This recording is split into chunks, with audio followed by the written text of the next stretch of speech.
All right, welcome everyone. Today we have Navneet. A little bit about her. She's a Canadian certified counselor. She's practicing in Alberta and across Canada, and she used to be an occupational therapist.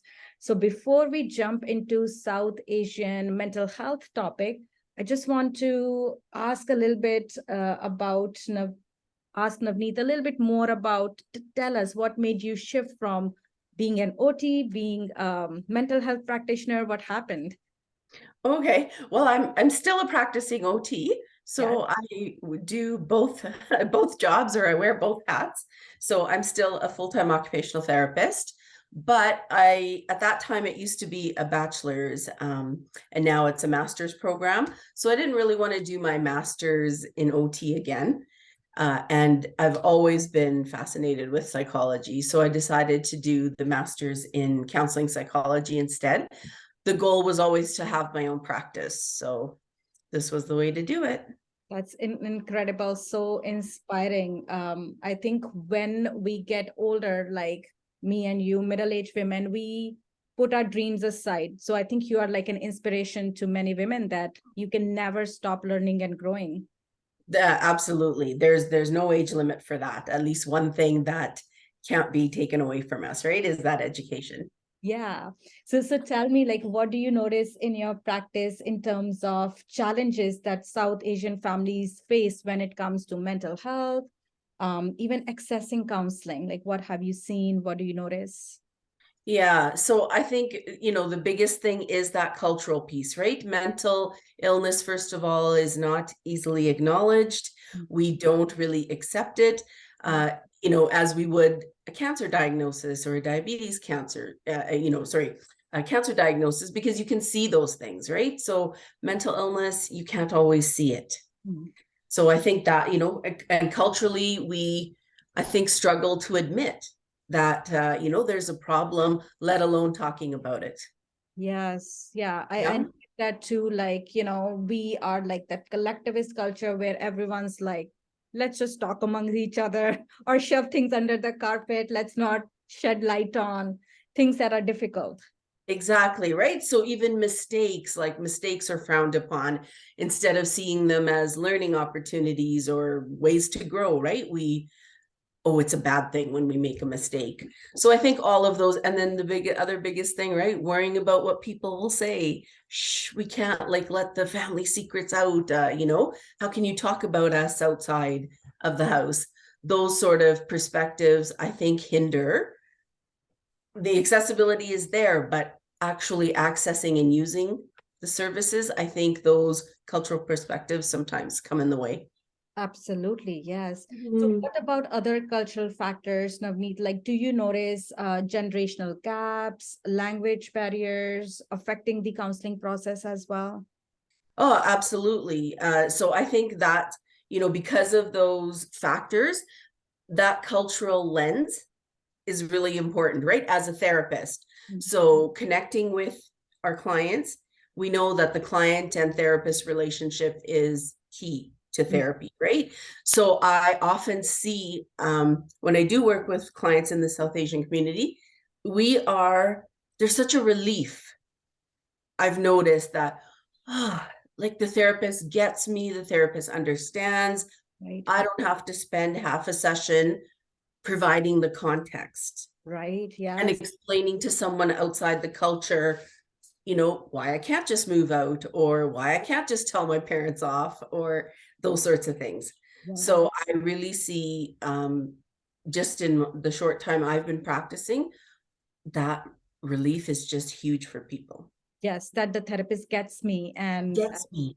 yes, no, that's beautiful. I think it's super important that relationship when someone is from same cultural background that they can, relate to what you're talking about.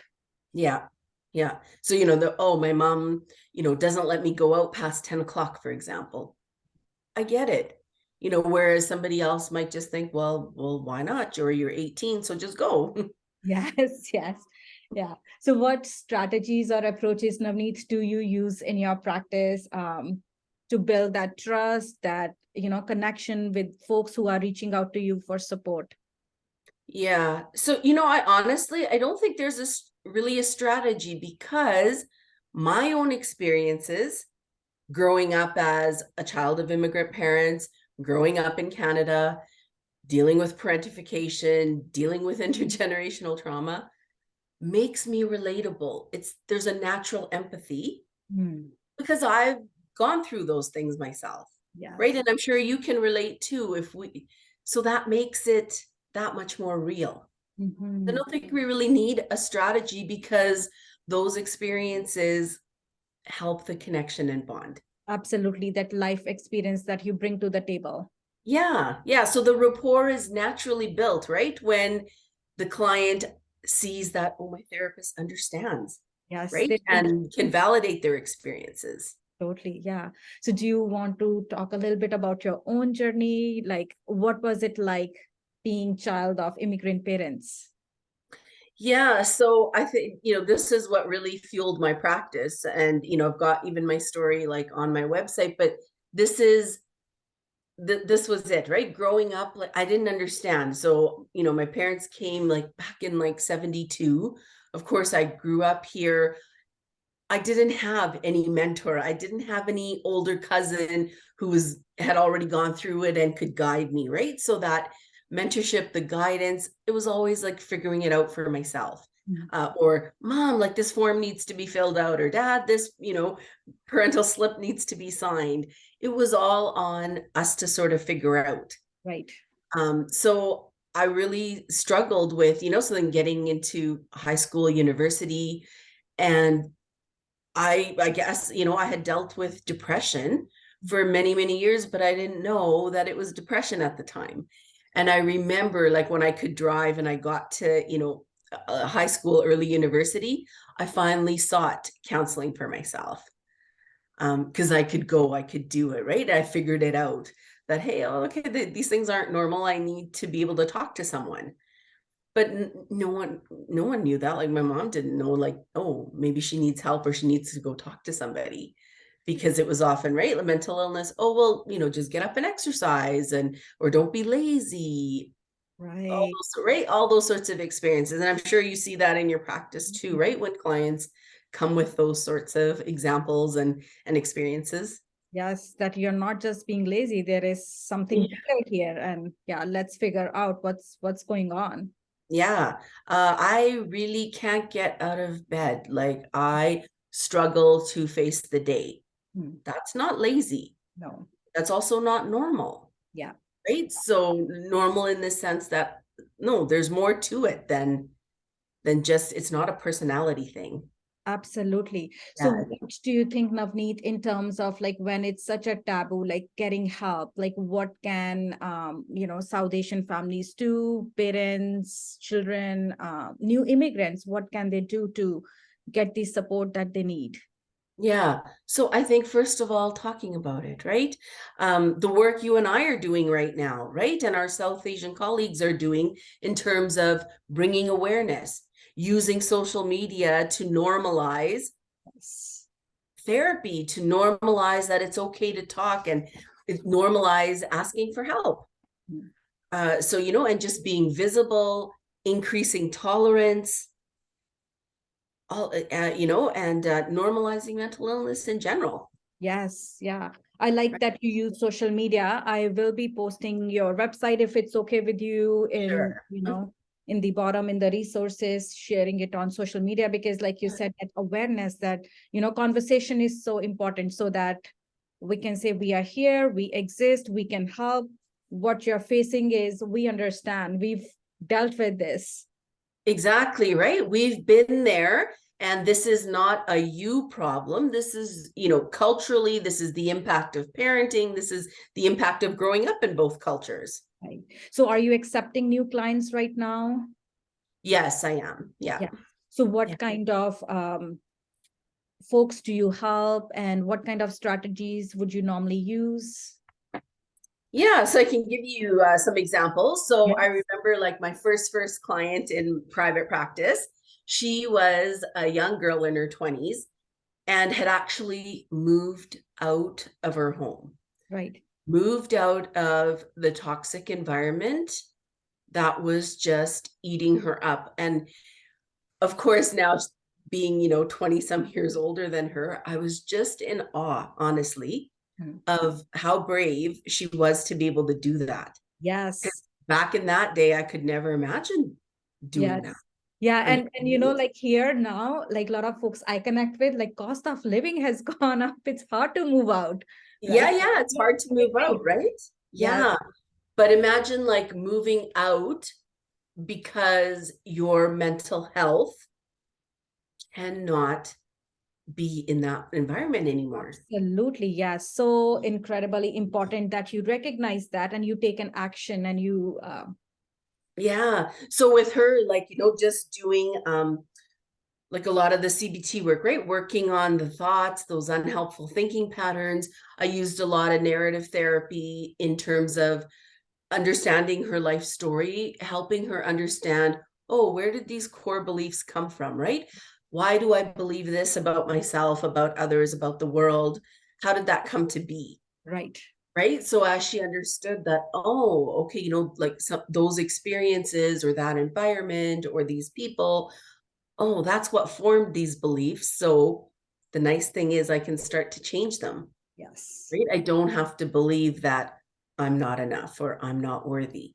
I can start believing the opposite. Yeah. So we've done a lot of work in that respect. So again, we never, use like cookie cutter approaches, right? Every client's different.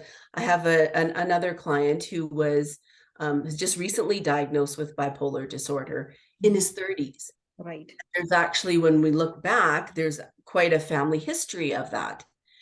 But he didn't know. He always thought it's a character flaw. I'm weak. I'm lazy. I'm right. And so he got connected with the psychiatrist, started the medications at the same time, sought counseling Yes. with the intention of someone who understands the culture. Yes. And he's doing amazing. So a lot of psychoeducation about what bipolar disorder is.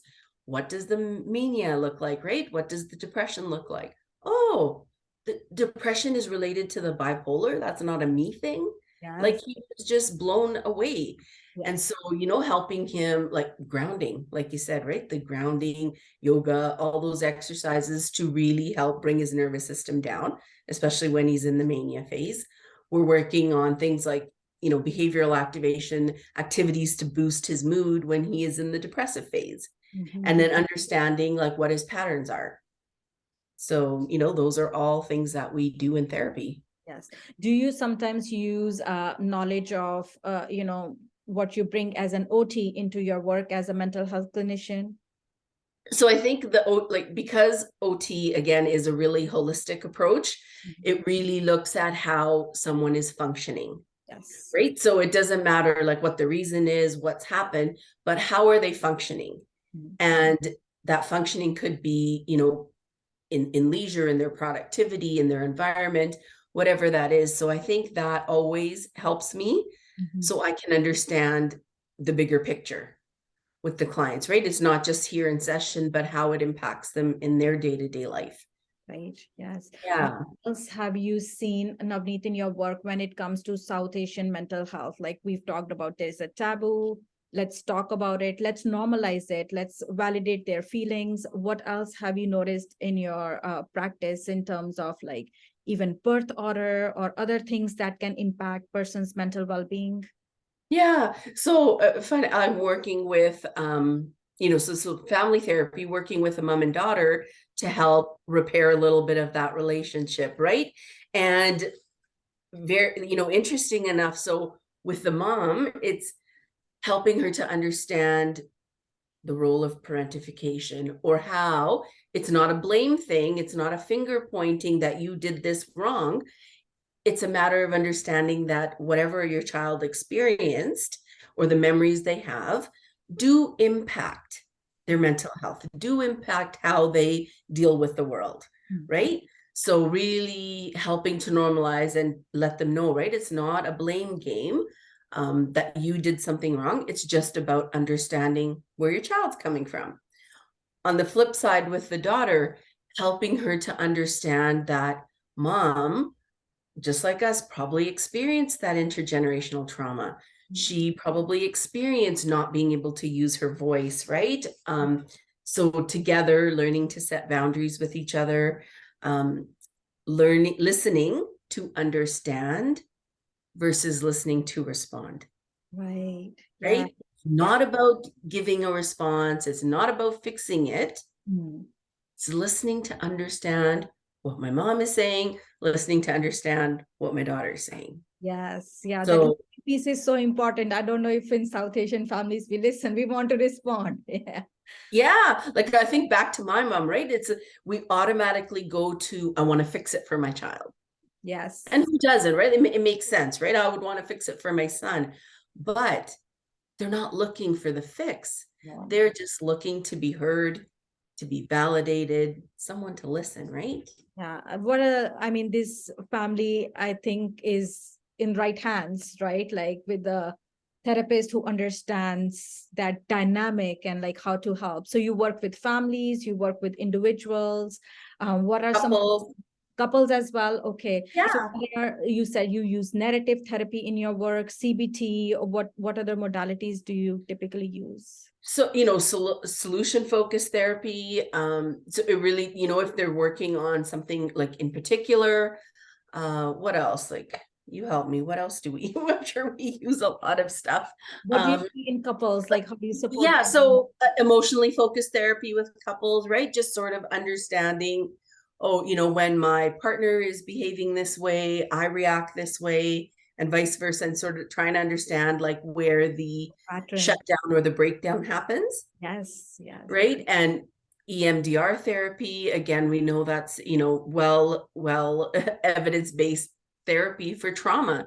So I've just completed that as well. So in another couple of weeks we'll have my certificate. But yeah, so just that therapy to really help clients desensitize those memories, Yes. right? Where they're not eating away at them anymore, and they can just actually say, okay, this thing happened, or this was the memory, instead of, oh my God, that's the memory, and then spiraling into that negative cycle. So what's the, I don't want to take too much of your time. What else do you want to tell our viewers, the audience, before we shut this conversation, close it, wrap it up? Yeah. So reach out, right? Like just reach out. There's so many therapists waiting to help. There is so much help available. There's sliding scales, there's group programs, there's, a lot of help available for everyone. So reaching, don't be shy, don't be embarrassed, because often the person you're going to has also experienced those things. Yeah, and our work is like so confidential, right? So even though we are part of the community, it's not like we are sharing stories with, other people. So you can trust us. Absolutely, absolutely. We have that code of ethics to abide by. And yeah, even whenever I start with a new client, I always let them know, for example, if I was to see you at the grocery store, I'm not going to be going, right? Yes. I said, if you come up and talk to me, that's different, but I will never want to acknowledge you because I don't want to invade your privacy, right? So I never want someone to know that you're my client. You choose to tell them, that's different, but from us, we wouldn't do that, right? And so there's that trust factor there as well. Perfect. All right. Well, thank you so much for your time, Navneet. It was so lovely to talk to you, and I'm sure we'll connect again. Yes, thank you, Aditi. All right. Take care. We'll talk again soon. See you. Absolutely. Bye-bye.